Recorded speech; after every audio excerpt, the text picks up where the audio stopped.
Yes, tukaniriza natera ku mukutu gwaffe omuganzi ogumanyikiddwa nga Uganda mu Kamoli amanya nedoba Peter Ntambi Chimso Rich Boy Maxud General kuba nti otambula naffe ne tusigala nga twekipingira nga twepushinga ffenna mpola mpola kuba nti osubscribing nga tutambula ffenna ate oliwaddemu okuba nti nawe otuwa opinion yo wansi awo mu comment section oba mu comment box ne tusigala nga naffe tuzisoma mpola mpola kugambye nti oliwaddemu nawe okuba nti otuwa comment yo mu comment section nokuba nti tufuna endowooza yo subscribe kwatana bakuma nti subscribinga yes tutambule ffenna mpola mpola. Now Jose Chameleone alina olutalo olugenda mu maaso wakati we ne producer Bawa naye nga ate olutalo luno luyingiddemu ne Bobby Wine si musanyufu na character za Jose Chameleone era nga Bobby Wine munyivu ebyaddala yes amawulire getufuna okuva mu nsonda ezesigika omukulu amanyikiddwa nga Robert Kyagulanyi Ssentamu Lubereta Tembo yes wokuna avuddeyo nakuba akasimu nga akubira mukulu amanyikiddwa nga Joseph Mayanja Gadimba aka Jose Chameleone nga mubuza biki ebyapenyize kiki ekyamutuuseko kuba nti akola ebintu byakoze era nga yes mukuba nti banyumyanyumyamu ng'abantu abakulu omukulu Bobby Wine yavuddeyo nagamba Jose Chameleone ebigambo yagamba nti Jose Chameleone yegwe omuntu gwe mbadde nsuubira nti musitwage eno tuli naawe era nga obadde mundu mmenye nnyo mu kuba nti tulwanyisa okuba nti tujjako abasajja bano abatusimba kakanyuma n'okuba nti tulina golo yemu naye ate kino kikwonyesa okuba nti musajja gwe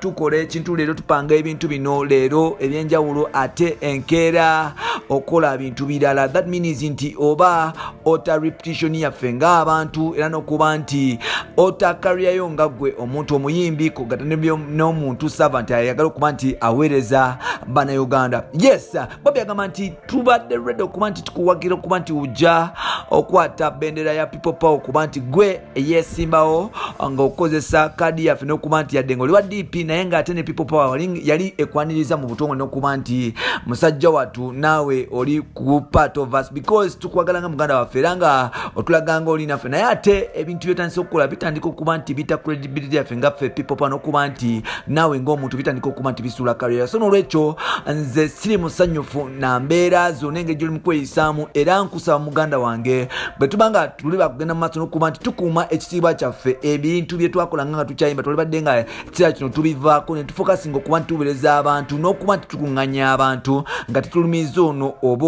oli Chameleone oli muganda wange ebyaddala yaddenga yes yaddenga tulina tufunamu obutakanya naye tewafuuka muganda wange kubanga ennaku ennuma naawe kuluma ate nga ffenna tulina ya kukyusa mbeera z'abana Uganda nekima like ekinnuma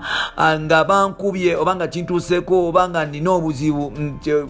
bwenfuna mmanyi kikuluma era naawe bwendaba nga oli mu bizibu kinnumira wamu naye kinnuma okuba nti musajja wange oganya okuba nti okyusa embeera zo like Bobby Wine avudde nagamba nti Jose okay kaseera okuba nti weesonyiwa emikwano egitakuyamba weesonyiwa studio ezitagenda kuba nti sikukatako kintu kyonna n'okuba nti weesonyiwa abantu abasobola okuba nti bamenya career yo nga bakozesa weaknesses zo nekiseera okuba nti okyusa obusungu bw'olina ne behavior zona especially obusungu bw'olina olina okuba nti obukendeeza n'omanya engeri gy'oba nti ohandlingamu abantu because we tuzze tutandise okuba nti twagala okuba nti tulaga amacuti yaffe mu kusavinga eggwanga so n'olwekyo bw'otandika okuba nti olabikira mu saga bwe zityo oba otaka repetition yo ne career yaffe mpola mpola. Jose Chameleone ffe mu people tulina buzibu naawe naye ng'ate olina okuba nti okyusa mu character embeera z'abantu because si yonna kati ekutunuulidde oli road mayor oyagala kujja kuba road mayor naye ate bwe bakulaba mu saga z'okuba abantu nsuubira nti kiba kita repetition yo so kyekiseera okuba nti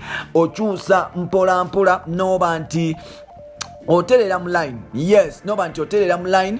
netuva nova mu kuba nti okuba abantu n'okuba nti olabikira mu mawulire amabi